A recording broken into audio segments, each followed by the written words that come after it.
إن الحمد لله نحمد الله تعالى ونصلي على رسوله الكريم أما بعد হেফাজতে ইসলাম বাংলাদেশ সিঙ্গার উপজেলা কর্তৃক আয়োজিত আজকের এই সমাবেশে স্নেহাস্পদ সভাপতি মঞ্চে উপবিষ্ট আজকের প্রধান অতিথি হেফাজতে ইসলাম বাংলাদেশের সংগ্রামী মহাসচিব, বিশেষ অতিথিবৃন্দ, কেন্দ্রীয় স্থানীয় নেতৃবৃন্দ, সমবেত সাথী ও বন্ধুগণ,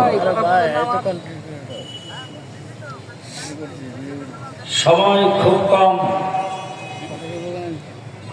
গত 15 বৎসর এদেশের আলেম ওলামায়ে কেরাম যে পরিমাণ নির্যাতিত হয়েছে, বাংলাদেশের অন্য কোনো রাজনৈতিক দল বা কোনো গ্রুপ এত নির্যাতিত হয় নাই। এই পেশিবাদী নাস্তিকার মুরতাদদের সমর্থক সরকারের বিরুদ্ধে সবচাইতে বেশি রক্ত এদেশের আলেম ওলামায়ে কেরাম দিয়েছেন, সবচাইতে বেশি নির্যাতনে দেশের আলেম ওলামায়ে কেরাম ভোগ করেছেন।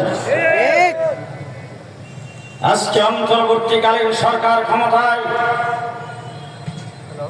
শাপলা চত্বরের রক্তের বিনিময়ে আপনারা ক্ষমতায় বসেছেন। 2024 সালের ছাত্র জনতার রক্তের বিনিময়ে আপনারা বসেছেন। সুতরাং আজকে ক্ষমতায় বসে দেশকে পুনর্গঠনের জন্য আলেম ওলামায়ে কেরামকে বাদ দিয়ে চিন্তা করলে তা মেনে নেওয়া হবে না। সংগ্রামী সাথী ও বন্ধুগণ, জেলখানার ভিতরে ছিলাম, অনেক লোকজনকে দেখেছি বৎসরের পর বৎসর কারাগারে। আলেম ওলামায়ে কেরাম মাদ্রাসার ছাত্র, জিজ্ঞাসা করেছি আপনাদের মামলার কি খবর? বলে হুজুর মামলার কোনো খবর নাই। বলে কি কারণ? বলে কারণ আমরা নিষিদ্ধ ঘোষিত সংগঠনের সদস্য। বাংলাদেশে সন্ত্রাসের দায়ে, জঙ্গিবাদের দায়ে যে সমস্ত সংগঠনকে নিষিদ্ধ করা হয়েছে, সমস্ত সংগঠন যদি একত্রিত করা হয়, আওয়ামী লীগ যে সন্ত্রাস করেছে তার 100 ভাগের 1 ভাগও হবে না। সুতরাং সন্ত্রাসী কার্যক্রমের দায়ে কোন সংগঠনকে যদি ব্যান করা হয়, নিষিদ্ধ করা হয়, আওয়ামী লীগ ছাত্রলীগকে নিষিদ্ধ করতে হবে। সংগ্রামী সাথী ও বন্ধুগণ, আপনাদের এলাকার এমপি কে ছিল? খুবই ভালো মানুষ, খুব ভালো মানুষ। আমি কিছু বলতে চাই না, অতীত ইতিহাস আপনারা জানেন।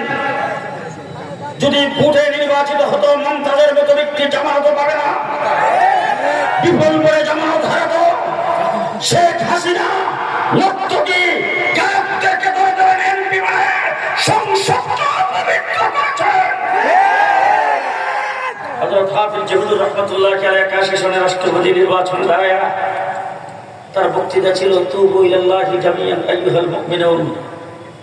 হাফিজ জিবরুল বলেছিলেন, আমরা গত দিনে আমরা ভোট দিয়ে যে গুনাহ করেছি, সেই ভোটের মাধ্যমে সেই গুনাহ তওবা করতে চাই। আজকে সিঙ্গারবাসীকে জিজ্ঞেস করতে চাই, ভোটে হোক, ভোট সারা হোক, ঘোষণা দেওয়া হোক, যেইভাবে হোক, একজন নর্তকীকে আপনাদের মাথার উপর চাপিয়ে দিয়েছিল। আগামী দিনে যদি বাংলাদেশে সংসদ গঠিত হয়, সেই সংসদে সাইফুল্লাহ আইয়ুবীকে সংসদে পাঠাতে কে কে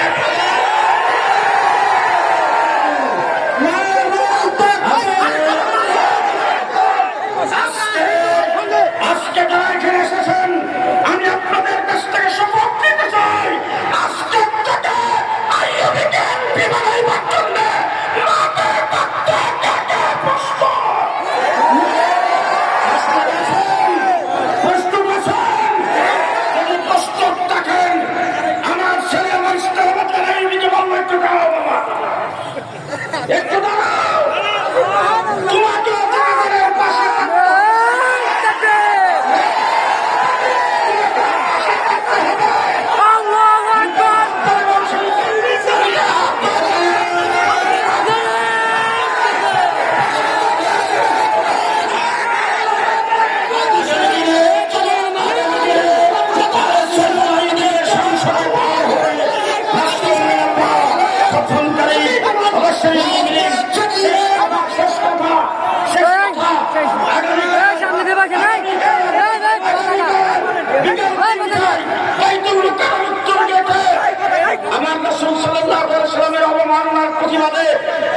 ইসলাম বাংলাদেশের বিক্ষোভ সমাবেশ ও মিছিল খালেদ সাইফুল্লাহ আইয়ুবের নেতৃত্বে আপনারা কে কে যাইতে প্রস্তুত?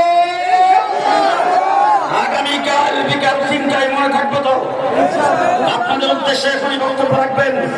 আপনাদের আগামী দিনের ভবিষ্যৎ এই এলাকার মাটি ও মানুষের সাথে থাকার জন্য যিনি প্রস্তুতি গ্রহণ করেছেন, প্রতিশ্রুতি দিয়েছেন, আপনারা তাকে আগামী দিনে সংসদে প্রেরণ করবেন। খালেদ সাইফুল্লাহ আইয়ুবী।